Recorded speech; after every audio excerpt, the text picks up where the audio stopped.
الحمد لله نحمده ونستعينه ونستغفره ونؤمن به ونتوكل عليه ونعوذ بالله من شرور أنفسنا ومن سيئات أعمالنا من يهد الله فلا مضل له ومن يضلل فلا هادي له أشهد أن لا إله إلا الله وحده لا شريك له وأشهد أن سيدنا ونبينا ومولانا محمدا عبده ورسوله أرسله ربه بالحق بشيرا ونذيرا وداعيا إلى الله بإذنه وسراجا منيرا صلى الله تعالى عليه وعلى آله وصحبه وبارك وسلم تسليما كثيرا أما بعد فأعوذ بالله من الشيطان الرجيم بسم الله الرحمن الرحيم يوم لا يخزي الله النبي والذين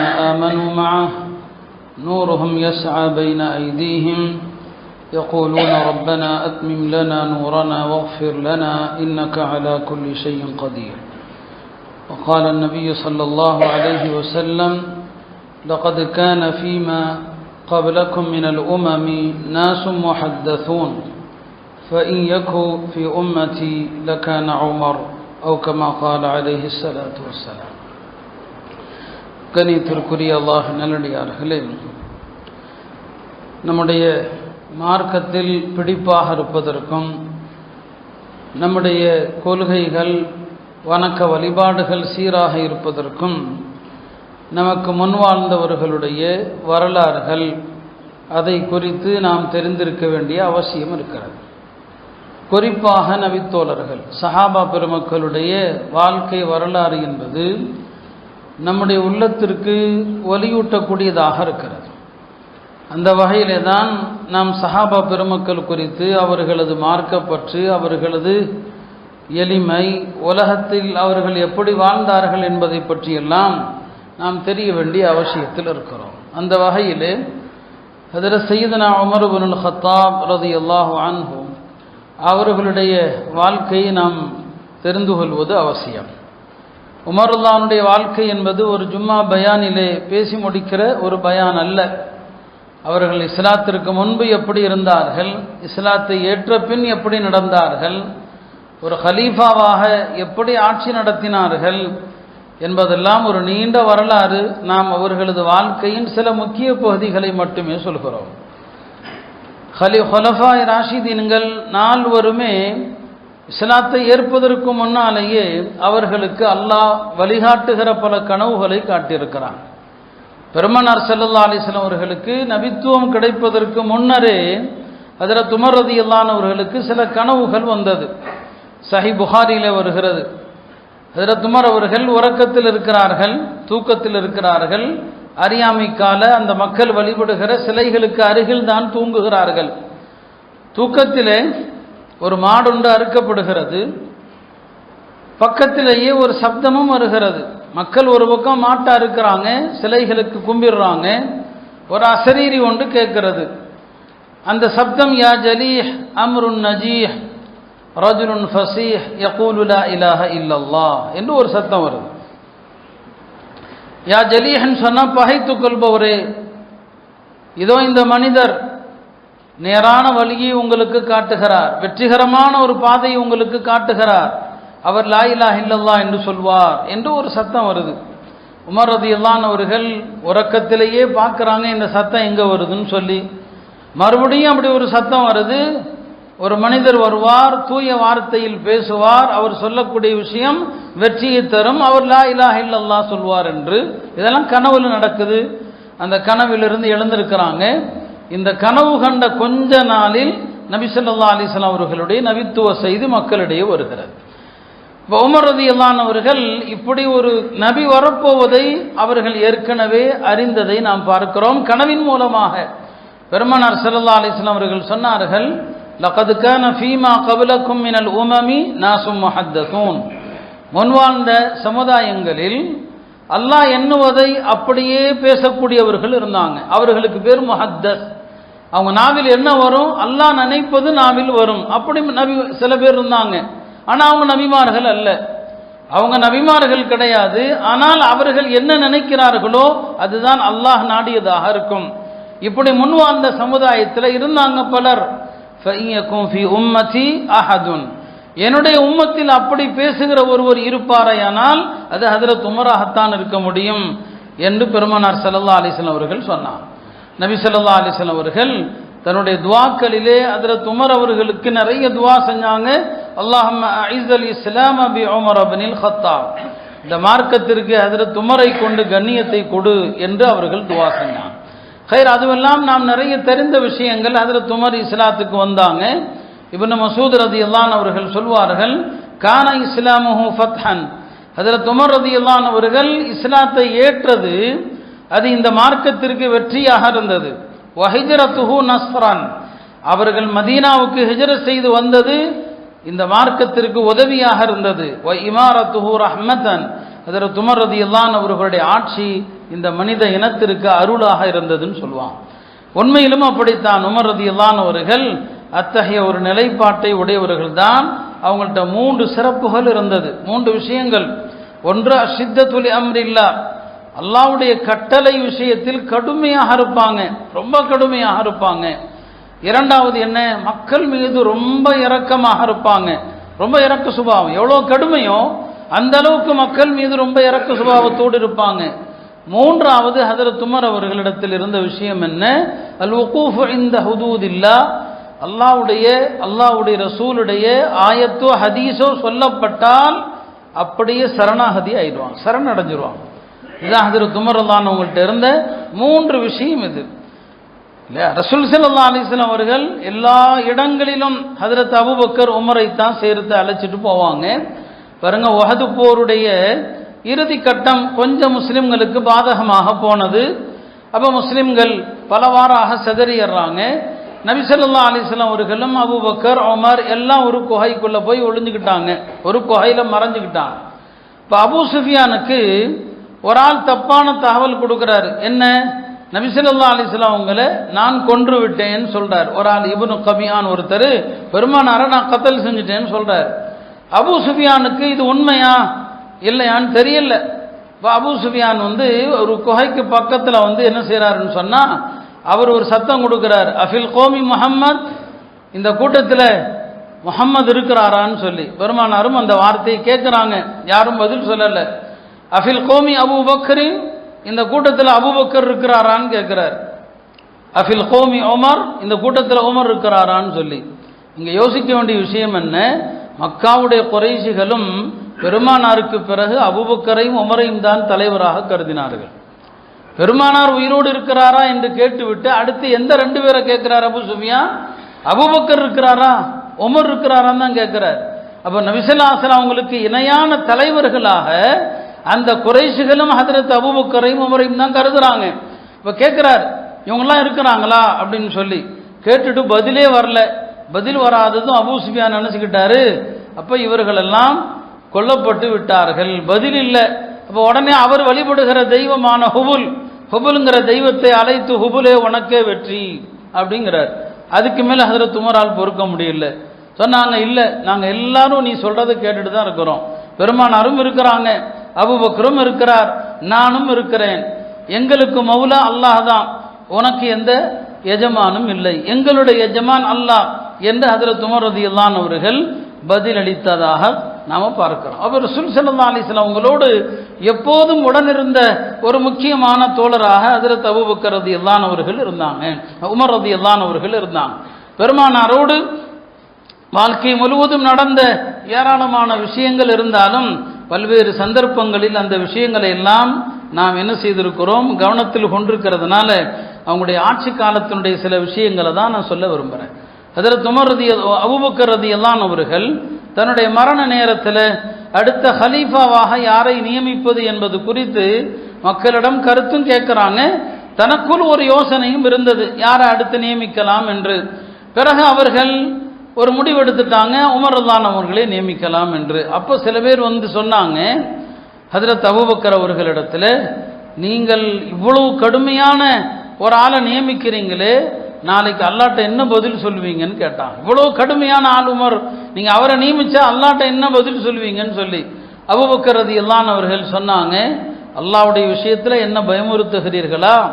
அல்லாஹ் ஒருவேளை என்னிடம் கேட்டால் நான் சொல்வேன், மக்களிலேயே சிறந்த ஒருவரைத்தான் நான் ஹலீஃபாவாக ஆக்கிவிட்டு வந்திருக்கிறேன், சிறந்த ஒருவரைத்தான் நான் ஹலீஃபாவாக ஆக்கிவிட்டு வந்திருக்கிறேன் என்று நான் சொல்வேன் என்பதாக ஹஜ்ரத் அபூபக்கர் ரலியல்லாஹு அவர்கள் சொன்னாங்க. அருமையானவர்களே, இப்படி அவர்களுடைய வாழ்க்கையினுடைய பல்வேறு சம்பவங்கள் இப்படி தான் அபூபக்கர் தானும் ஹலீஃபாவாக ஆக்குறாங்க.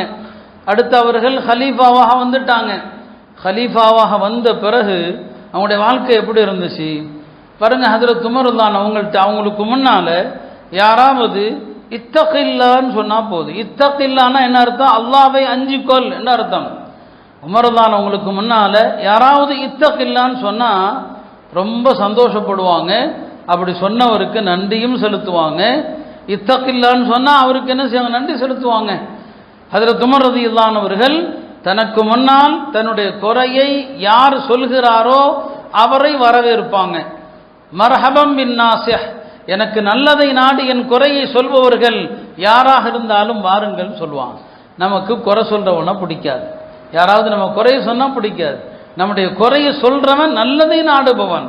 முன்னால சொல்லக்கூடிய ஆளை பாராட்டணும், பின்னால பேசுறவனை வெறுக்கணும். முன்னால சொன்னா நம்மள்ட்ட அந்த குறை இருக்குதா அதை மாத்தணும். ஹஜ்ரத் உமர் ரலியல்லாஹு அவர்கள் எவ்வளவு பெரிய குறைய சொன்னாலும் சரி உடனே ஹஜ்ரத் உமர் தான் ஏற்றுக்குவாங்க. இப்படி குறை என்னிடம் இருந்தால் உடனே மாற்றிக்கொள்வாங்க. எந்த காரணத்திலேயும் யார் என்ன சொன்னாலும் அவங்கள்ட்ட அடம்பிடிக்கிற தன்மை கிடையாது, உடனே ஏற்றுக்குவாங்க. மஹருடைய விஷயத்தில் நமக்கு தெரியும், உமர் தான் அவர்கள் மஹர் தொகை மக்கள் நிறைய ஏற்றிக்கிட்டே இருந்தாங்க. மஹர் ஹதீஸ்லையும் ரொம்ப வேண்டாம், நடுத்தரமாக கொடுங்க, ரொம்ப மஹர் வைக்க வேண்டாம் அப்படிங்கிறதான் மார்க்கத்தினுடைய நிலைப்பாடு. இன்னைக்கு நாம மஹர் நிறைய கொடுக்க சொல்றோம். அதுக்கு காரணம் அங்கிருந்து நிறைய வர்றதுனால கொடுக்கறது கொஞ்சம், அங்கிருந்து வர்றது அதிகமா இருக்கிறதுனால மஹர் கொடுங்கிறோம். இல்லைன்னா அங்கிருந்து 5 பைசா வாங்காதவங்களா இருந்தா இன்னைக்கு அதான் சொல்லுவோம், மஹர் கொஞ்சமா கொடுங்கன்னு தான் சொல்லுவோம். ஆனா வர்றது அதை விட பல லட்சமால இருக்குது. அங்கிருந்து வரக்கூடிய பொருள்களுக்கு அளவே இல்லையே. அதுக்கு முன்னால மஹர் ஒன்றுமே இல்லைன்னு ஆகி போச்சு. அன்னைக்கு அப்படி இல்லை. பெண் வீட்டாரிடமிருந்து சாதாரணமாக ஒரு சில பொருள்களை கொடுக்கிற பழக்கமே தவிர பெருசா கொடுக்க மாட்டாம. மஹர் விஷயத்துல மக்கள் ஏத்திக்கிட்டே போறாங்க, ரொம்ப ரொம்ப ஏத்துறாங்க இல்லையா? ஒவ்வொரு தான் என்னடா இப்படி ஏத்திட்டு போறாங்க, ஒரு ஆணையிடலான்னு பார்த்தாங்க. சும்மா உரையில சொன்னாங்க, மஹர பெருமானார் ஸல்லல்லாஹு அலைஹி வஸல்லம் அவர்கள் தன்னுடைய பிள்ளைகளுக்கு கொடுத்த மஹர் எதுவோ, தன் மனைவியருக்கு எதை மஹரா கொடுத்தாங்களோ அதுக்கு மேல வாங்காதீங்கன்னு சொல்லிட்டான். அதான் அதிகபட்ச மஹர் அப்படின்னு சொல்லிட்டான். இப்போ ஒரு பெண்மணி எஞ்சி கேட்டாங்க, என்ன உமர் அவர்களே, நீங்க சொல்றதை நாங்க பின்பற்றணுமா அல்லாஹ் சொல்றதை பின்பற்றணுமா? உங்க வார்த்தையை பின்பற்றுவதா அல்லாஹ் சொல்றதை பின்பற்றுவதா? ஒரு அம்மா எஞ்சி கேட்குறாங்க, இது என்ன இது? அல்லாஹ் சொல்றதை தானே பின்பற்றணும், நான் சொல்றதையே பின்பற்ற முடியும்? அப்படியானா அல்லாஹ் குர்ஆன்ல சொல்றான், வஅதைதும் யஹதாஹுன்ன கின்தாரன், பெண்களுக்கு பொற்குவியலை மஹராக கொடுத்தாலும் தலாக் சொல்லும் போது திரும்ப வாங்கக்கூடாதுன்னு அல்லாஹ் சொல்றான். பொற்குவியலை மஹரா கொடுக்கலாம் தானே அல்லாஹ் சொல்றான். நீர் என்ன இவ்வளவுதான் கொடுக்கணும் நியமிக்கிறது? அவ்வளவுதான். உடனே சொன்னாங்க, இம்ரஅத்துன் அஸாபத் வரஜுலுன் அக்தா, ஒரு பெண்மணி சரியாக சொன்னார், உமர் தவறு இழைத்து விட்டேன்னு சொன்னாங்க. குல்லு நாஸி அஃப்கஹு மின் உமர், எல்லாம் உமரை விட அறிவாளிகளாகவே இருக்கிறார்கள்னு சொன்னாங்க. உமர் தான் அவர்கள் குர்ஆன் ஹதீஸை சொல்லிட்டா போதும், நம்மளா இருந்தா வியாக்கியானம் சொல்லுவோம் இல்லையா? இல்ல, குர்ஆன் எப்ப பெருமானா ஆயத்தை ஓதிட்டாங்களோ அவ்வளவுதான். இதான் சொன்னேன், சரணடைந்து விடுவார்கள். ஹஜ்ரத் உமருடைய பழக்கம் அப்படி. எல்லாருடைய அறிவையும் பாராட்டுவாங்க, எல்லாருடைய புத்திசாலித்தனத்தை ஊக்குவிப்பாங்க. ஷாமுக்கு போயிட்டு வர்றாங்க. ஷாமுக்கு போயிட்டு திரும்பி மதீனாவுக்கு வந்துட்டு இருக்கும்போது ஒரு மாலை நேரத்தில் ஒரு கூடாரத்தில் ஒரு வயசான அம்மா இருக்கிறாங்க. அந்த அம்மாட்ட போய் ஹஜ்ரத் உமர் பேச்சு கொடுக்குறாங்க. பேச்சு கொடுக்கும்போது அந்த அம்மா கேட்குது, இந்த உமர் இருக்கிறாரு என்ன செய்கிறாருன்ட்டு. பேசுறது அவங்கள்ட்ட தான் பேசணும்னு தெரியல, உமர் இருக்கிறார் இல்லையா என்ன செய்கிறாருன்ட்டு. அவங்க சொன்னாங்க, உமரா அவர் ஷாம்ல இருந்து மதீனாவுக்கு நிம்மதியாக போயிட்டு இருக்கிறாரு, ஷாம்ல இருந்து மதீனாவுக்கு நிம்மதியாக போயிட்டு இருக்கிறாரு. ஏமா உனக்கு என்ன பிரச்சனை? இல்லை, அவர்கிட்ட இருந்து ஒரு பைசா உதவி கூட எனக்கு வரல, ஒரு சல்லி காசு எனக்கு வரல. அப்போ சொன்னாங்க, உன்னுடைய தேவை அவருக்கு எப்படிமா தெரியும்? அவர் மதீனால இருக்கிறாரு, நீ ஷாம்ல இருக்கிற, உன் தேவை நீ யார்ட்டையா சொல்லிவிட்டா தானே தெரியும். உடனே அந்தமா சொல்லிச்சு, ஒரு ஹலீஃபாவுக்கு கிழக்கிலும் மேற்கிலும் உள்ள எல்லா மக்களுடைய தகவலும் தெரியலன்னா அவர் ஹலீஃபாவா இருக்க தகுதி இல்லைன்ட்டான். தெரியலையா? அப்புறம் எதுக்கு அவர் ஹலீஃபாவா இருக்கிறாரு? ஒரு ஹலீஃபான்னு சொன்னா தன்னுடைய நாட்டினுடைய கிழக்கிலிருந்து மேற்கு வரை நிலப்பரப்பில் இருக்கிற எல்லா பிரஜைகளை பத்தியும் தெரியலன்னா அவர் என்ன ஹலீஃபான்னு சொல்லி. ஹஜ்ரத் உமர் அவர்கள் பயந்துட்டாங்க. சரிம்மா, இன்னும் வரைக்கும் யாருன்னு தெரியாது அந்த அம்மாவுக்கு. சரி, உண்மையிலே அவர் தப்பு தான் செஞ்சிருக்கிறாரு, அந்த அநியாயத்திற்கு நான் ஏதாவது பகரமா கொடுத்தா வாங்குவியா? உமர் செஞ்ச அநியாயத்திற்கு அவருக்கு நீ என்ன செய்வேன்னு கேட்குறாங்க. சொல்லுமா, நான் உனக்கு என்ன செய்யணுமோ செய்கிறேன், அந்த அநியாயத்துக்கு பகரம் என்னவோ நான் செய்கிறேன், ஒரு 25 தீனார் கொடுங்கன்னு சொல்லுது. 25 தீனார் தங்க காசு. ஒரு தீனார் அப்படிங்கிறது 4 கிராம் தங்கம். 25 தீனார்னா கணக்கு போட்டுருங்க, 25 தீனார் கொடுங்க அப்படின்னு அந்த அம்மா சொல்லுது. சரி, 25 தீனார் நான் கொடுக்குறேன்னு சொல்லும்போது அங்கே யார்? ஹஜ்ரத் அலீம் இப்னு மசூதும் வந்துட்டாங்க. அவங்க வந்தவங்க அமீர் அல் மோமினின் அவர்களேன்னு கூப்பிடுறான். யார? ஹஜ்ரத் உமரை.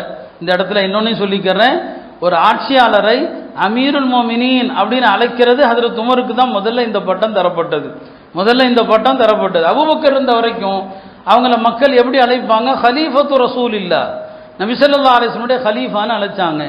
உமர் ஆட்சிக்கு வர்றாங்க, ஒரு நாள் மக்கள்லாம் பேசிக்கிறாங்க, நாம ஹஜ்ரத் அபூபக்கரை ஹலீஃபத்து ரசூலில்லான்னு சொன்னோம், அல்லாஹ்வுடைய தூதருடைய ஹலீஃபான்னு சொன்னோம். இப்போ உமர் வந்துட்டாரு, இவரை எப்படி சொல்றது? ஹலீஃபான்னு சேர்த்துக்கிட்டே போகணும். அரபி இலக்கணம் எப்படி பார்த்தா சேர்த்துக்கிட்டே போனா என்ன ஆகிறது? இவருக்கு ஏதாவது ஒரு பட்டம் வைக்கணுமேன்னு சொல்லி உடனே கூட்டத்தில் இருந்து ஒருத்தர் சொன்னாரு, நமக்கெல்லாம் அவர் தலைவர் இல்லையா, நாமெல்லாம் மோமின்களுக்கு தலைவர், எனவே அமீருல் மோமினின் வச்சிருவோம். அமீருல் மோமினின் என்று அப்பதான் வருது. இப்போ அந்த அம்மாட்ட பேசிட்டு இருக்கும் போதே ஹஜ்ரத் அலி இப்னு மசூத் ரலியல்லாஹு அன்ஹு வர்றாங்க. ஏதோ ஒரு வேலையா போனவங்க யா அமீருல் மோமினின் சொன்னதுமே அந்த கிழவி அரண்டு போயிடுச்சு. என்னடா இது வரைக்கும் நாம பேசிட்டு இருந்தது உமர்ட்ட தான் பேசிட்டு இருந்தோமான்னு சொல்லி அந்த அம்மா அரண்டு போயிடுச்சு. அந்த அம்மா நான் யாருன்னு தெரியாம பேசிட்டேன். இல்ல, யாரும் தெரியாம பேசினா என்ன, நான் உனக்கு உதவி, என்னுடைய உதவி வந்து சேரல என்று எப்ப நீ சொல்லிவிட்டாயோ அப்ப நான் இதுக்கு தப்பு செஞ்ச தப்பு தான். உடனே என்ன செய்யறாங்க, எம்மா நான் உனக்கு செஞ்ச அநியாயத்திற்கு உலகத்திலேயே 25 தீனார் கொடுத்துட்டேன், மறுமையில வந்தெல்லாம் இதை பத்தி பேசக்கூடாது, மறுமையில கேட்கக்கூடாது. ஹஜ்ரத் அலி உமர் 2 பேரையும் கூப்பிட்டு உட்கார வச்சு சாட்சி கடிதம் ஒரு லெட்டர் எழுதுறாங்க. பிஸ்மில்லாஹிர் ரஹ்மானிர் ரஹீம், இது சிரியாவில் உள்ள ஒரு கிழவிக்கு உமர் செய்த அநியாயத்திற்கான 25 தீனார். நாளை மறுமையில இந்த அம்மா ஏதாவது சொன்னா நான் நிரபராதி. ஹஜ்ரத் அலி உமர்கிட்ட சொன்னா கையெழுத்து போடுங்க, இப்னு மசூத்டையும் அலிட்டையும் சொல்லி. இந்த மாதிரி நாம எழுதுறதா இருந்தா எத்தனை பேருக்கு லெட்டர் எழுதி கொடுக்கணும்? நாம செஞ்ச அநியாயங்களுக்கு, நாம செஞ்ச அக்கிரமங்களுக்கு எவ்வளோ எழுதணும்? உமர்தானுடைய பயம், அவ்வளவு பயம், அந்த அளவுக்கு அல்லாஹ்வுடைய தண்டனையை அஞ்சக்கூடியவர்களாக இருந்தாங்க. இந்த அளவுக்கு பயம் சொன்னா ஒரு நாள் அவங்க மரண நேரத்தில் மக்கள் எல்லாம் பாராட்டுறாங்க, நீங்க அப்படி நீங்க எப்படின்னு சொல்லி சொன்னாங்க, இந்த உலகத்தில் உள்ள எல்லாம் எனக்கு தங்கமாக்கப்பட்டு அல்லாஹ்வுடைய தண்டனையிலிருந்து என்னை பாதுகாக்க முடியும் என்றால் நான் பாதுகாத்துக் கொள்வேன்னு சொன்னான். அந்த அளவுக்கு அல்லாஹ்வுடைய பயம் உமர் ரலியல்லாஹு அவர்களுக்கு. அப்ப அந்த கிழவியை பாராட்டுனாங்க, உன்னுடைய புத்திசாலித்தனமான பேச்சு என்னை ஆச்சரியத்தில் ஏற்படுத்துகிறது. அப்போதும் சொல்லுவாங்க, இந்த கிழவி உமரை விட ரொம்ப விளக்கசாலி பெண்மணி என்று சொன்னான். அருமையானவர்களே, நீதம், ஹஜ்ரத் உமருடைய நீதத்தை பத்தி சொல்லணும்னா ஒன்றல்ல ரெண்டல்ல, அவங்களுடைய நீதம் யாராக இருந்தாலும் சரி. அவங்களுடைய மகன் அபு ஷஹ்மா என்பவர் தப்பு பண்ணிட்டாரு. இஸ்லாமிய நாட்டுடைய சட்டங்கள், அந்த சட்டம் என்னவோ அந்த சட்டத்தை அந்த மகனுக்கு நிறைவேற்றுறாங்க. 100 கசையடி. அவர் நோயாளியாக இருக்கிறார். எல்லாரும் பரிந்துரை செய்கிறாங்க, கலீஃபா அவர்களே கொஞ்சம் அவருக்கு தள்ளி போடுங்க, தண்டனையை தள்ளி போடுங்க, மார்க்கத்தில் இடம் இருக்குது இல்லையா, அவரை பின்னால் அப்படி இடம் இருக்குது, ஒரு தப்பு செஞ்சவனுக்கு இப்போ தண்டனை கொடுக்கணும், இப்போ நோயாளியா இருக்கிறாரு, தண்டனையை தள்ளி போடலாம். அப்படி சம்பவங்கள் பெருமானார் ஸல்லல்லாஹு அலைஹி வஸல்லம் காலத்தில் நடந்திருக்கு. எல்லாம் சொல்றாங்க தள்ளி போடுங்கன்னு சொல்லி. ஏன்னா ஹலீஃபாவுடைய மகன், நான் இப்போ தள்ளி போட்டால் அது தப்பான உதாரணம். அவரை 100 கசையடை அடிக்கும் போது ஹஜ்ரத் உமர் பக்கத்திலே தான் நிற்கிறாங்க. அவர் தண்ணி கேட்குறாரு, எனக்கு தண்ணி கொடுங்க. இல்லை மகனே, நான் தண்ணி கொடுத்தா அது அநியாயமாக போயிடும், நீங்கள் இதில் இறந்து போனால் சொர்க்கத்தில் இதை விட சிறந்த தண்ணியை குடிப்பேன்னு சொன்னாங்க. கடைசியில் அவர் அதில் இறந்தும் போயிட்டார். 100 கசையடி அடித்ததில் இறந்தும் போயிட்டார். எந்த விஷயத்திலும் மார்க்கன் வந்துட்டா ஹஜ்ரத் உமருக்கு முன்னால அந்த நேர்மை நீதியில எந்த விமர்சனமும் நீங்க பார்க்க முடியாது. இந்த மாதிரி எல்லாம் ஒரு மனுஷனால வாழவே முடியாது. எளிமைக்கு என்னங்க உதாரணத்திற்கு எவ்வளவு எளிமை. ஜும்மாவுடைய ஹுத்பாவில் ஒரு நாள் மெம்பர்ல ஏறுறாங்க. ஹஜ்ரத் உமருடைய ஆடையில் இருக்கிற ஒட்டுகளை மக்கள் எண்ணினார்கள். 12 ஒட்டுகள் இருந்தது. 12 ஒட்டுகள் இல்லையா? இன்னைக்கு நாம லேசான ஓட்டைகள் இருந்தா கூட அந்த ஆடைகளை பழையதனை நாம கழிக்கிறோம். எல்லாருடைய வாழ்க்கையிலும் ஒரு வகையான ஆடம்பரம் தான். ஆனா ஹஜ்ரத் உமர் அவர்கள் 12 ஓட்டைகள் இருக்கிறது. அவங்களுடைய காலத்துல ஒரு பயங்கரமான பஞ்சம் வந்துச்சு. அந்த பஞ்ச காலத்துல உமர் ரலியல்லாஹு அவர்கள் நல்ல உணவை சாப்பிட மாட்டேன்னு சொன்னாங்க. நல்ல உணவை, மக்களுக்கு இந்த பஞ்சம் தீர்ற வரைக்கும் நல்ல உணவு சாப்பிடவே கூடாது முடிவெடுத்தாங்க. பாருங்க, ஹஜ்ரத் உமர் ரலியல்லாஹு அவர்கள் இறைச்சி ரொம்ப சாப்பிட வேண்டாம்னு சொன்னாங்க.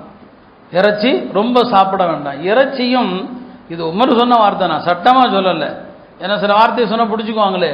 சொன்னாங்க, மதுவுக்கு என்ன தன்மை இருக்குதோ இறைச்சிக்கும் அதே தன்மை இருக்குதுன்னு சொன்னாங்க. மதுபானம் குடிச்சவனுக்கு என்ன ஏற்படும், அதெல்லாம் இந்த இறைச்சி ஒரு வகையான போதை தான். இறைச்சியும் மனிதனுக்கு நிறைய பாவங்களை செய்ய தூண்டும். சாப்பிடலாம், மார்க்கத்தில் ஹலால், அல்லாஹ் ஹலால் ஆக்கினதை ஹராமாக்க முடியாது. ஆனால் அளவோடு சாப்பிடணும். நாம் இறைச்சி இல்லாமல் எதையாவது நாம் செய்கிறோமா என்ன? எல்லாவற்றிலும் நாம் என்னங்க இறைச்சி பழக்கிட்டோம். விருந்துனா இறைச்சி இருக்கணும்னு சொல்லி.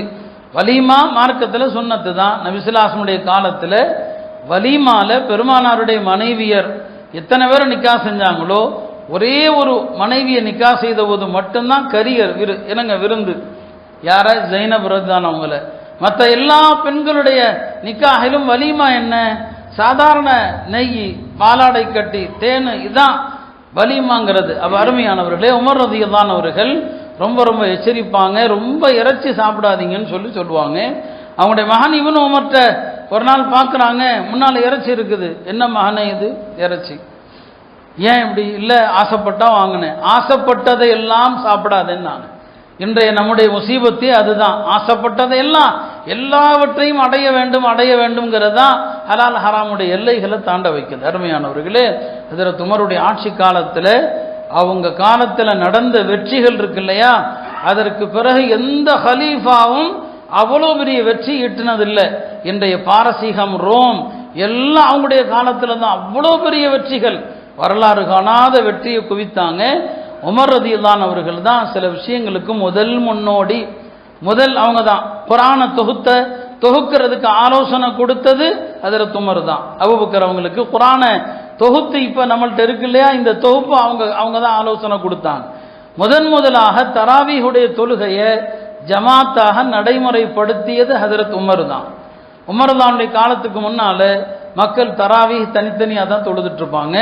நபி ஸல்லல்லாஹு அலைஹி வஸல்லம் அவங்க ஹயாத்தில் ஒரு 3 நாள் ஜமாத்தா தொழுதான். 3 நாள் ஜமாத்தான்னு சொன்னா திட்டமிட்டு தொழலை. நபி ஸல்லல்லாஹு கடைசி 10ல் இத்திகாஃப் இருக்கிறாங்க. ஒரு நாள் பெருமானார் வளமை போல எழுந்து நள்ளிரவுல தொலை நிற்கிறாங்க. பெருமானார் தொழுகிறாங்களே, பின்னால ஒரு 5-6 பேர் 10 பேர் யாரெல்லாம் பள்ளியில் இருந்தாங்களோ எல்லாரும் சேர்ந்துட்டாங்க. காலையில் விடிஞ்சதும் பேச்சு வருமா இல்லையா? மதீனா முழுக்க பரவுது. நேற்று நைட்டு பெருமானார் தஹஜ்ஜுத் தொழுதாங்க, பின்னால இன்னார் தொழுதாங்க. அடுத்த நாள் கூட்டம் வந்துருச்சு. பெருமானார் எப்படியும் தொழுவாங்க, பின்னால ஜாயிண்ட் ஆகிக்கலாம். 2வது நாளும் தொழுதாங்க, கூட்டம் ரொம்ப அதிகமாகிடுச்சு. 3வது நாள் பள்ளிவாசல் நிரம்பிடுச்சு. பெருமானார் தன்னுடைய இத்திகாஃபுடைய கூடாரத்துக்குள் உட்கார்ந்து இருக்கிறாங்க. இதோ இப்போ வந்துருவாங்கன்னு மக்கள் பார்த்துக்கிட்டே இருக்கிறாங்க. நபி ஸல்லல்லாஹு வெளியே வர்றதாக இல்லை. ஜனங்களும் ஒருவேளை நபி ஸல்லல்லாஹு தூங்கிட்டாங்களோ அப்படிங்கிறதுக்காக என்னென்னவோ செய்கிறாங்க. சில பேர் சுப்ஹானல்லாஹ்ங்கிறாங்க, தஸ்பீஹ் செஞ்சு பார்க்குறாங்க. சில பேர் சின்ன சின்ன பொடி கள்ள தூக்கிலாம் போடுறாங்க, உள்ள போய் விழுந்துருமா, எஞ்சிட மாட்டாங்களான்னு சொல்லி. நபி ஸல்லல்லாஹு வரவே இல்லை வெளியில். ஃபஜ்ருக்கு தான் வந்தாங்க. ஃபஜ்ர் தொழுதுட்டு சொன்னாங்க, ராத்திரி நீங்கள் செஞ்ச எல்லாமே தெரியும், பார்த்துட்டு தான் இருந்தேன், ஆனாலும் வெளியே வரல.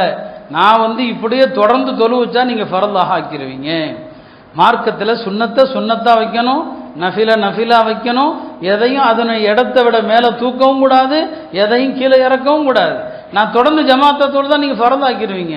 ஹஷீத்து அங்கி ஃபரதா அலைக்கும் வரல. 3வது நாள் விட்டுட்டாங்க. இதுதான் நபி ஸல்லல்லாஹு அலைஹி காலத்தில் நடந்த விஷயம். அபூபக்கர் காலத்திலேயே ரமதானில் மக்கள் தனித்தனியாக தான் தொழுவாங்க. உமர் ரலியல்லாஹு காலத்தில் தான் ஒரு நாள் நள்ளிரவு தான், இரவில் அப்படியே வருவாங்க. இரவில் எல்லாத்தையும் பார்வையிடுவாங்க. பார்க்குறாங்க மஸ்ஜிது நபவியில் அங்கங்கே தனித்தனியாக எல்லாம் தொழுதுட்டு இருக்கிறாங்க. என்னடா இப்படி தொழுகிறாங்களே, எல்லாரையும் ஒன்று சேர்த்தாங்க. உபய் இப்னு கஅப், தமீமுத்தாரி 2 பேரையும் போட்டு எல்லாம் ஜமாத்தா தொழுவுங்க அப்படின்னு சொன்னாங்க. அப்பதான் ஹஜ்ரத் உமர் ரலியல்லாஹு அன்ஹு அவர்கள் இந்த 20 ரக்காத் நடைமுறையை அப்பதான் கொண்டு வந்தாங்க. அவர்கள் ஆரம்பித்த அந்த நாளிலிருந்து ஏறத்தாழ 14 நூற்றாண்டுகள் 2 ஹரம்களிலும் 20 ரக்காத்தா இருந்துச்சு. உலகம் பூரா 20 ரக்காத்தா இருந்துச்சு. இந்த ஒரு கூட்டம் வந்தாங்க, இல்லை 8 ரக்காத்துன்னு சொன்னாங்க. இன்னைக்கு பெரிய கைசேதம். இந்த கொரோனாவை காரணம் காட்டி சவுதி அரசாங்கம் தராவீக 10 ரக்காத்தாச்சு, 8 10 பல கருத்துக்கள் 10 ரக்காத்தாக்குனா அதை அப்படி நிரந்தரமாகவே ஆக்கிட்டாங்க. இது உமர்லானுடைய மகத்தான சுன்னத்து. அந்த சுன்னத்தை புதைகுழியில் போட்டு மிதிச்சுட்டாங்க. 20 ரக்காத்து தொழுகிறத ஒரே அடியாக விட்டுட்டாங்க. இப்போ ரமலான்ல மக்களை உம்ரா போங்கன்னு சொல்றதுக்கே பயமா இருக்கு. ஏன்னா அங்க நடக்கிறதையெல்லாம் ஆதாரமா எடுத்துட்டு வந்துருவான். அங்கேயே 10 நடக்குது, அங்க நடந்த ஆதாரம் இல்லை. அங்க போறவங்களுக்கு நாம சொல்றது 10 ரக்காத் தனியா தொழுவுங்க, 10 ரக்காத் முடிச்சுட்டு வந்து ரூம்ல வந்து தனியா தொழுவுங்க. 20 ரக்காத் ஹஜ்ரத் உமருடைய காலத்துல ஏற்பட்ட ஒரு சுன்னத். அது இப்போ உமர்லானவர்கள் நிறைய விஷயங்களுக்கு அவர்கள் ஒரு அழகான முன்மாதிரியாக இருந்தாங்க. அருமையானவர்களே, உமர் ரலியல்லாஹு அன்ஹு அவர்கள் ரொம்ப ரொம்ப மக்களுடைய விஷயங்கள்ல கவனம் செலுத்துவாங்க. இரவு நேரத்தில் யாராருக்கு என்னென்ன தேவைகள் எல்லாத்தையும் பார்ப்பாங்க. பாதிக்கப்பட்ட மக்கள் எல்லாருடைய விஷயத்திலையும் உமர் ரலியல்லாஹு அன்ஹு அவர்கள் இறங்கி வருவாங்க. அதுல தான் ஒரு பெண்மணி பாலில் தண்ணி கலக்கக்கூடாதுன்னு சொல்றது, அவங்க தாயார் கேட்கறது, அந்த பெண் யாருன்னு விசாரிக்கிறாங்க. பாருங்க, ஒரு பால் விற்கிற பெண், சாதாரண குடும்பத்து பெண். அந்த பெண்மணியினுடைய இறையச்சம், அந்த பெண்ணுடைய வார்த்தைகளை கேட்டுட்டு காலையில் தம் பசங்களை எல்லாம் கூப்பிடுறாங்க. எல்லாத்தையும் கூப்பிட்டு, உங்களை யாருக்குப்பா கல்யாணம் ஆகல என்று கேட்குறாங்க. பசங்களை கூப்பிட்டு அவங்களுக்கே தெரியும் உங்களை யாருக்கு கல்யாணம் ஆகல. அப்போ ஆசிம் சொல்றாரு, எனக்கு கல்யாணம் ஆகலைங்கிறாரு. அப்படியா, அந்த பெண்ணை கூட்டுவாங்க. இரவுல பாலில் தண்ணி கலக்கக்கூடாது, அல்லாஹ் பார்த்துட்டு இருக்கான்னு சொன்னாங்க இல்லையா, அந்த பெண்ணுக்கு தம் மகன் ஆசிமன் நிக்காக பண்ணி வச்சிடறாங்க. அவ்வளோதான். அந்த காலத்தினுடைய எளிமை, பெரிய படோடாபம் கிடையாது. ஹலீஃபாவுடைய மகனுக்கு ஒரு சாதாரண வீட்டுடைய ஒரு பெண் தக்வாவை தான் பார்த்தாங்க, இறையச்சத்தை பார்த்தாங்க, வேற எந்த ஒரு அம்சத்தையும் பார்க்கல. அந்த பெண்ணுக்கு மனமுடித்து கொடுத்தாங்க. அந்த பெண் வழியாக வந்தவர் தான் யாரு? உமர் இப்னு அப்துல் அசீஸ், இஸ்லாத்தினுடைய 5வது ஹலீஃபா என்று சொல்கிறோமே, அவரும் ஹஜ்ரத் உமருடைய பேரன்கள்ல ஒருத்தராகத்தான் வர்றார். அருமையானவர்களே, இப்படி உமர் ரலியல்லாஹு அன்ஹு அவர்கள் எல்லா விஷயங்களிலும் ஒரு நேர்மையாக நடந்தாங்க. அவங்களுடைய கராமத்துகள், அற்புதங்கள் என்று ஏராளமான விஷயங்கள் இருக்குது. ஒரு நாள் ஜும்மா தொழுகையில மெம்பர்ல நிக்கிறாங்க. மெம்பர்ல ஹுத்பா ஓதிட்டு இருந்தவங்க, ஹுத்பானா ஒரு பயான்ல தானே போகும், அது அரபியில போகும். ஹுத்பானா பயானு தான். பேசிக்கிட்டே இருந்தவங்க திடீரென்று யா சாரியா அல் ஜபல் 3 தடவை சொல்றாங்க. சாரியாவே மலை அப்படிங்கிறாங்க. சாரியாங்கிறது ஒரு சஹாபியுடைய பேரு. யா சாரியா அல் ஜபல் 3 தடவை சொல்றாங்க. மக்களுக்கு ஒண்ணுமே புரியல. என்ன உமர் பேசிக்கிட்டே இருந்தவர் திடீர்னு சாரியாவே மலை அப்படிங்கிறாங்களே. அப்போ அடுத்து அப்துல் ரஹ்மான் இப்னு அவுஃப் அவர்கள் என்று நினைக்கிறேன், அவங்க தான் ஜும்மா முடிந்து கேட்பாங்க, ஹலீஃபா அவர்களே, நீங்க என்ன உரை நிகழ்த்தும் போது திடீர்னு சொன்னீங்க சாரியா அல் ஜபல், ஒண்ணுமே புரியலையேன்னு சொல்லி. அப்போ சொன்னாங்க, ஒரு படை போயிருக்கிறாங்க, ஒரு படை வெளியே போயிருக்கிறாங்க. அந்த படை வீரர்கள் எதிரிகளோடு தாக்கிட்டு இருக்கிறாங்க, சண்டை போட்டுட்டு இருக்கிறாங்க. அப்போ பின்னால இருந்து வர்றாங்க, எதிரிகள் தாக்க வர்றாங்க. அந்த படை வீரர்களுக்கு தெரியல. நான் அந்த படை வீரர்களுக்கு உத்தரவு போட்டேன், இந்த மலையில போய் நில்லுங்கன்னு சொல்லி அப்படின்னு சொன்னாங்க உமர்.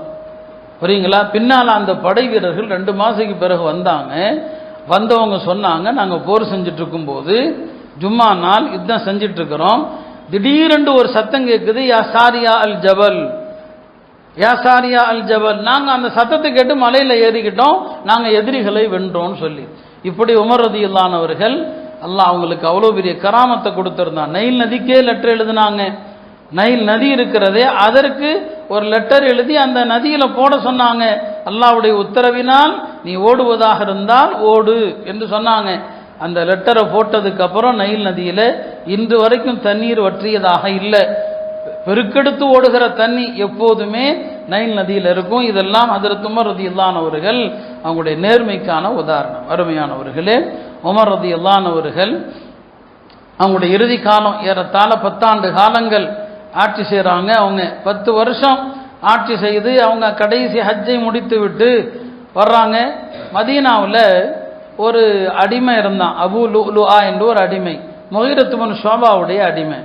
அவன் நல்ல திருகை செய்பவனாக இருந்தான், அந்த காலத்தினுடைய திருகை செய்கிற ஆளாக இருந்தான். ஒரு நாள் ஹஜ்ரத் உமர் அவர்கள் போய்கொண்டிருக்கும் போது அபூ லுஅலுஅ அல் மஜூசி ஹஜ்ரத் உமரை அழைக்கிறார். ஹஜ்ரத் உமரை அவன் கூப்பிட்றான். என்னன்னு வந்து கேட்குறாங்க, என்னுடைய எஜமான் முகீரத்து பின் ஷுஅபா ஒரு நாளைக்கு எனக்கு நிறைய சம்பாதிக்கணும்னு சொல்கிறாரு, இவ்வளவு பணம் சம்பாதிச்சு கொடுக்கணும்னு சொல்கிறாரு, நீங்கள் பேசுங்க, கொஞ்சம் பேசி என்னுடைய வரியை குறைக்க சொல்லுங்கன்னு சொல்லி உமர்லான்னு கேட்டாங்க, உனக்கு எவ்வளோப்பா விதிச்சிருக்கிறாருன்னு சொல்லி. ஒரு நாளைக்கு இவ்வளவுன்னு சொல்லி, இது கம்மி தானே, நீ சம்பாதிக்கிறதுக்கு முன்னால் இது கம்மி தானேன்னு சொன்னாங்க. அவனுக்கு அது ஒரு பெரிய கோபமாக போச்சு. இப்போ ஹஜ்ரத் உமர் கேட்டாங்க, எனக்கும் ஒரு திருகை செஞ்சு கொடுப்பான்னு சொல்லி. அவன் சொன்னான், செய்கிறேன், உங்களுக்கு ஒரு திருகை செய்கிறேன், உலகமே பேச போகுதுன்னா, உலகமே பேச போகுது. உமர் சொன்னாங்க, இவன் என்னை மிரட்டுகிறான் என்று. அந்த நாட்களில் ஒரு கனவும் கண்டாங்க, தன்னை கோழி குத்துற மாதிரின்னு சொல்லி. அப்போ அந்த அபூ லுஅலுஅங்கிற மஜூசி தான் ஹஜ்ரத் உமர் அவர்களை கொலை செய்வதற்காக நஞ்சு நிரப்பப்பட்ட கத்தியை தயார் பண்ணுறான். ஹஜ்ரத் உமர் அவர்கள் காலையில் எப்போதுமே ஃபஜ்ருடைய தொழுகைக்கு வருகிற போது சும்மா வரமாட்டாங்க, சத்தம் கொடுத்துக்கிட்டே தான் வருவாங்க. ஃபஜ்ருக்கு வந்தால் உமர்லானுடைய சத்தத்தை கேட்டு தூங்குற எல்லாருமே எஞ்சிருவாங்க. ஏன்னா நல்ல உரத்த குரல் அவங்களுடைய குரல், எல்லாருமே அவங்களுடைய சத்தத்தை கேட்டு எஞ்சிருவாங்க, சத்தம் கொடுத்துக்கிட்டே தான் வர்றாங்க. அப்போ இருட்டு தானே, அந்த காலத்தில் வீதி லைட்டுகள் என்ன இருக்கவா போகிறது, இருட்டு தான். உமர் வருகிறார் என்பதை அவன் சுதாரித்து கொண்டான். ஆஹா, உமர் வீட்டை விட்டு கிளம்பிட்டாருன்னு சொல்லி உமர் ரலியல்லாஹு அவர்கள் வந்து மஸ்ஜிதில் தக்பீர் தான் கட்டுறாங்க, தக்பீர் அல்லாஹ் அக்பர் தான் சொல்கிறாங்க. இவன் சஃப்புகளை கிழித்து கொண்டு வந்து அவங்க வயிற்றில் 2 தடவை மிக ஆழமாக குத்திடுறான், ரொம்ப ஆழமான தாக்குதல். அப்போ உமர் ரலியல்லாஹு அவர்கள் இரத்த வெள்ளத்தில் மிதக்கிறாங்க. மக்களுக்கு என்ன நடக்குது, என்ன நடந்துச்சு எதுவுமே தெரியல. ஆனாலும் தொழுகை எப்படி இருந்தாலும் தொழுகை ஆரம்பித்தாகிவிட்டது. அப்துல் ரஹ்மான் இப்னு அவுஃபுக்கு பெருமானார் உமர் சொன்னாங்க, நீ போய் தொலைவைன்னு சொல்லிட்டான், தொலைவைன்னு சொல்கிறாங்க. ஏன்னா அந்த இடத்துலையும் தொழுகை விடக்கூடாது. அப்துல் ரஹ்மான் இப்னு அவுஃப் அவர்கள் மக்களுக்கு அந்த ஃபஜ்ருடைய தொழுகையை சற்று சுருக்கமாக தொழு வச்சுட்டு உமர்தானவங்க வீட்டுக்கு எடுத்து செல்லப்படுறாங்க. கடுமையான ரத்த என்னங்க வயிறு தாக்கப்பட்டிருக்குது, பால் கொடுத்தா அது வயிற்றில் வெளியே வந்துடுது. அப்போயே ஒரு மருத்துவர் சொன்னார், இது பிழைக்கிற வியாதி இல்லைன்னு சொல்லி. உமர் ரலியல்லாஹு அவர்கள் அந்த மரண தருவாயில் ஒரு மனிதன் இறப்பதற்கு முன்னால் என்ன செய்யணும் நமக்கு அதை காட்டி கொடுக்குறாங்க. தன்னுடைய கடன்கள் குறித்து மகன்கிட்ட சொல்கிறாங்க, மகனே எனக்கு இவ்வளோ கடன் இருக்குது, இந்த கடனை அடைக்கிறதுக்கு நீ என்ன செய்யணும் அதையெல்லாம் சொல்கிறாங்க. பாருங்க, இறக்கிற மனிதருக்கு இந்த அக்கறை வேண்டும். நம்ம பல தடவை திரும்ப திரும்ப அதைத்தான் சொல்கிறோம். தன் பிள்ளைகளுக்கு எதை சொல்லணும், மகனை கூப்பிட்டு அதான் சொல்கிறாங்க, நீங்கள் இதெல்லாம் என்ன செய்யுங்க பண்ணுங்க, இந்த கடனை இப்படியெல்லாம் அடைங்க என்பதாக மகனுக்கு சொல்கிறாங்க. பெருமானாருக்கு பக்கத்தில் அடக்கப்படணும். அன்னை ஆயிஷா ரலியல்லாஹு அன்ஹா அவர்களிடத்தில் அனுமதி கேட்க சொல்கிறாங்க. ஏன்னா அவங்களுடைய இடம் அது, அவங்களுக்கான இடம், அதனால் அவங்களுடைய அனுமதியை கேளுங்கன்னு சொல்கிறாங்க. இது எல்லாவற்றையும் செய்கிறாங்க. மக்களுக்கு இறக்கும் பொழுதும் கூட இந்த தீனை கடைபிடிக்கிற விஷயம், தொழுகை வீணாக்கிறாதீங்க, தொழுகை வீணாக்கிறாதீங்க, தொழுகை இல்லாதவன் இஸ்லாத்தில் அவனுக்கு எந்த பங்கும் இல்லை. இப்படித்தான் ஹஜ்ரத் உமர் அவர்கள் தன்னுடைய இறுதி நேரத்தில் இந்த உம்மத்துக்கு வசியத்து செய்கிறாங்க. அவங்க துல்ஹஜ் கடைசியில் மரணித்தாங்களா அல்லது முஹர்ரம்ல மரணித்தார்களா என்பது குறித்து சில கருத்து வேறுபாடுகள் அறிவிப்புகள் இருக்குது. இந்த முஹர்ரமுடைய ஆரம்ப நாட்களில் தான் ஹஜ்ரத் உமரும் ஷஹீத் ஆக்கப்பட்டான். ஆனால் அதே நேரத்தில் இந்த ஷியாக்கள் கர்பலாவுடைய விஷயத்தை பெரிதுபடுத்தி முஹர்ரம் என்றாலே ஹுசைன் ரலியல்லாஹு அவர்கள் ஷஹீதாக்கப்பட்டதை பெருசாக்கிட்டாங்க. உமர்லானவர்கள் கொல்லப்பட்டதை யாருமே பேசுறதே இல்லை. அவங்க எப்படி கொல்லப்பட்டாங்க அந்த விஷயம் மக்கள் மனதில் அறவே இல்லாத அளவுக்கு ஆக்கிட்டாங்க. அருமையானவர்களே, நமக்கு என்னங்க ஹஜ்ரத் உமர் ரலியல்லாஹுடைய வாழ்க்கை பெரிய படிப்பினைகளை தரக்கூடியது, பெரிய படிப்பினை. பெருமானார் ஸல்லல்லாஹு அலைஹி வஸல்லம் காலத்தில் ஹஜ்ரத் உமர் ரலியல்லாஹு அவர்கள் சொல்றதெல்லாம் மார்க்கமாகவே ஆகும். என்ன பேசுறாங்களோ மார்க்கம், அவங்க விரும்புறது மார்க்கம். ஒரு முறை அவங்க அல்லாஹ்ட்ட துஆ செய்றாங்க, யா அல்லாஹ் மதுபான விஷயத்தில் எங்களுக்கு தெளிவை காட்டு, அல்லாஹும்ம பய்யின் லனா ஃபில் ஹம்ரி பயானன் ஷாஃபியா, மதுபானத்தின் விஷயத்தில் எங்களுக்கு தெளிவை கொடு. அல்லாஹ் ஆயத்தை இறக்குறான், யஸ்அலூனக அனில் ஹம்ரி, உங்கள்கிட்ட மதுவை பற்றி கேட்குறாங்க, நபியை சொல்லுங்க மதுவில் கெடுதி இருக்குது, அவ்வளோதான், ஹராமான்னு அல்லாஹ் சொல்லலை. உமர் 2வதும் கேட்குறாங்க, யாரெல்லாம் மதுபான விஷயத்தில் தெளிவை கொடு. அல்லாஹ் 2வது ஆயத்தை இறக்குனா தொழுகைக்கு போகும்போது மது குடிக்காதீங்க, அப்பையும் ஹராமுன்னு சொல்லலை. 3வதாகவும் துவா செய்கிறாங்க, யாரெல்லாம் மதுபான விஷயத்தில் தெளிவை கொடு. பிறகுதான் இந்த ஆயத்து இறங்குது, மது உங்களுக்கு தடுக்கப்பட்டதுங்கிற வசனம். இதான் இப்போ நாம பாங்கு சொல்லுகிறோமே, ஐவேளை தொழுகைக்கான அதான் இருக்கிறது அல்லவா, இந்த அதானை முதல்ல கனவு கண்ட சஹாபி யாருன்னா உமர்தானவங்க தான். அவங்க ஏறத்தாழ 20 நாள் கனவு கண்டாங்க. இப்ப நாம பாங்கு சொல்லக்கூடிய வார்த்தைகளை அப்படியே கனவுல கண்டாங்க. ஆனால் உமர்தானவர்கள் பெருமானாரிடம் சொல்லாமே இருந்தாங்க. சொல்லலை, சொல்வதற்கு அவருக்கு தயக்கம். அல்லாஹ்வுடைய தூதரை விட நாம் பெரிய ஆளான அமைதியா இருந்துட்டாங்க. ஆனா அல்லாஹ் இந்த சிறப்பை இன்னொரு சஹாபி கொடுத்துட்டான். அப்துல்லாஹ் இப்னு ஸைத்னு ஒரு சஹாபி, அவர் கனவு கண்டாரு. அவர் கனவுல இந்த அதானுடைய வார்த்தைகள், இப்ப நாம சொல்லக்கூடிய பாங்குடைய வார்த்தைகள் சொல்லப்படுது. அவர் காலையில ஃபஜ்ருக்கு ஓடோடி வந்து பெருமானார் ஸல்லல்லாஹு அலைஹி வஸல்லம் அவங்கள்ட்ட, யார சொல்லலாம் நான் இப்படி கனவு கண்டேன்னு சொல்லி பெருமானார் சொன்னாங்க, உனக்கு கனவில் சொல்லப்பட்ட வார்த்தையே இதோ பிலாலிடம் சொல். பிலால் ரலியல்லாஹு அன்ஹு அவர்கள் அல்லாஹ் அக்பர் பாங்கு சொல்றாங்க. உமர் ரலியல்லாஹு அன்ஹு அவர்கள் ஓடோடி வர்றாங்க, தன்னுடைய கீழாடை எடுத்துக்கொண்டு வர்றாங்க. யார சொல்லலாம், இந்த கனவை நான் ஏற்கனவே கண்டு விட்டேன் என்று. அப்ப இந்த கனவை முதல்ல அவங்க தான் கண்டிருக்கிறாங்க. ஆனா நபி ஸல்லல்லாஹு அலைஹி வஸல்லம் சொன்னது அப்துல்லாஹ் இப்னு ஸைத் என்று பார்க்கிறோம். பெருமானார் ஸல்லல்லாஹு அலைஹி வஸல்லம் அவர்கள் உமர் ரலியல்லாஹு அன்ஹு அவர்கள் விஷயத்துல நிறைய கனவு கண்டாங்க. அதுல ஒரு கனவு தான் சொன்னாங்க, நேற்று இரவு நான் ஒரு கனவு கண்டேன். அதிலே மக்கள் பலரும் ஆடை அணிந்திருப்பதை கண்டேன். ஒவ்வொருவருடைய ஆடையும், சிலருடைய ஆடை மார்பு வரை இருந்தது, சிலருடைய ஆடை இடுப்பு வரை இருந்தது, உமருடைய ஆடை தரையில் இழுத்து கொண்டு செல்லும் அளவிற்கு இருந்ததுன்னு சொன்னாங்க.